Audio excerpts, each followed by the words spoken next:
This week's visitors to St James Park are Walsall. The crest on the badge is directly linked to the formation of the club. In the 1880s there was two football clubs in the town, the Walsall Swifts and Walsall Town. And in 1888 they amalgamated to create one side, and then in 1895 they changed their name to simply Walsall. The nickname the Saddlers reflects the town's leather industry. During the First World War, one single saddlery company made 100,000 saddles for the British Army, and that was in 1 year alone. Walsall were the original members of Division 3 and Division 4, and in 1959-60 they won their first Division 4 title. In 1961 they got promoted to Division 2 for the first time in the history, and by the end of the 20th century they were back in the Championship again. That said, after back-to-back relegations they found themselves in League 2, but they won the League 2 title in 2006 and 7, and they stayed in League 1 for 12 years before getting relegated back to League 2 in 2019. But this year it's been a slow start for Walsall, and they sit in 22nd going into Saturday's game.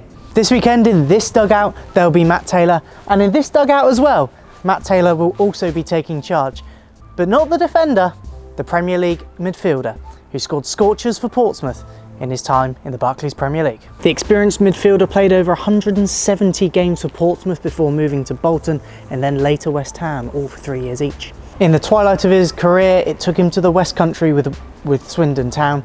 In 2019 he became caretaker manager, and after a few betting mishaps in pre-season, we all had a bit of a meltdown when we thought that Matt Taylor was going to the Bank Stadium. Instead it was Matthew Taylor. The Bank Stadium itself is a £4.5 million project that sits just off the M6. It was built to replace the old Fellows Park and was opened by Sir Stanley Matthews in 1990. There were plans to redevelop the Bescott Stadium, or now the Bank Stadium, due to sponsorship reasons whilst Walsall was still in League 1.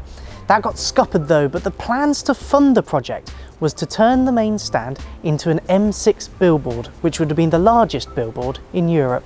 Experienced defender Stephen Ward is this week's one to watch.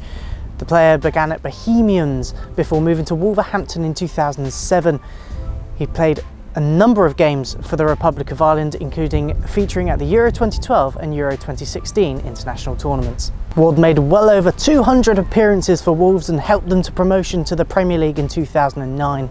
He left to join Brighton and Hove Albion and Burnley amongst others, and he returned to the Black Country this summer, putting pen to paper for the season. One thing's for certain, when Exeter play Walsall it usually ends in goals, apart from the 2-0 draws last season. In 81 games there have been 262 goals, an average of 3 a game, and yet last season was the anomaly. And in all of those fixtures, Exeter City have won 26 of those games, there have been 15 draws, and Walsall have been on top on 40 occasions. And finally, in the 1960s, Walsall were one of the very few clubs that actually played live music before the game to entertain home fans. In 1964 to 1965, local beat band The Jaguars played at Fellows Park, and they were managed by an old season ticket holder, Roy Hawkins. I reckon I could be in a band. In fact, looking at it now, I could make me an album cover.